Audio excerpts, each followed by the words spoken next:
Hi everybody, it's Patty Ann here, and I'm here to show you how to do overshot using your rigid Heddle loom. I'm going to use a 15-inch flip loom today, but you could use a 20-inch or you could use a Cricut loom. All that you'll need to have is some yarn, and mine is actually threaded with some what I kind of call string that I use for my floor looms.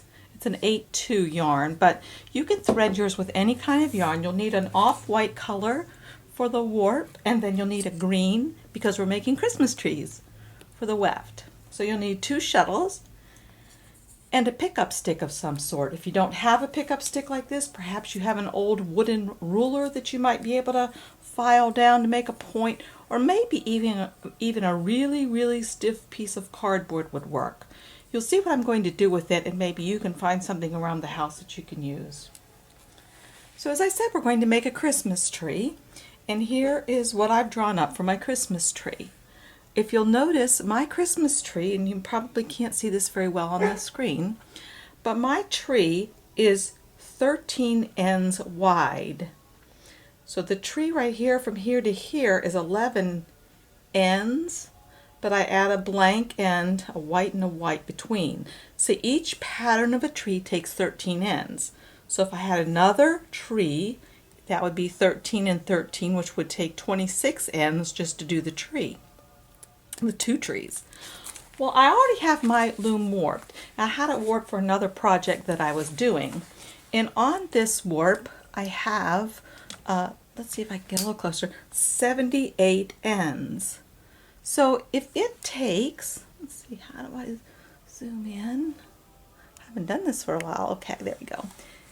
Okay, if it takes 13 ends to do each tree, if I divide 78 by 13, I'll come up with how many patterns of trees I can make on this particular warp.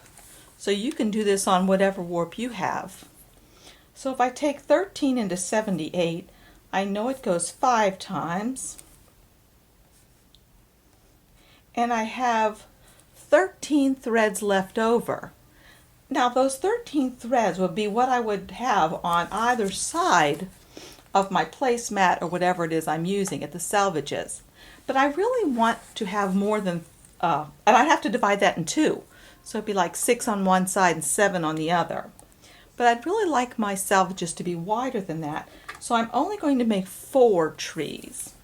So 4 times 13, because it takes 13 ends for each tree, is 52. Then I would subtract the 52 from the 78 ends that I've already warped, and that tells me I have 26 ends left over that aren't being used in the patterns, and I could divide 26 by 2, and that will tell me how many, 13, how many ends I'll have for my salvages. Okay, to get started, the first thing that you'll do is wind some warp on your, not some warp, but the same colors that you use for your warp on your shuttle. Oops. And that concludes part 1. I'll come back for part 2.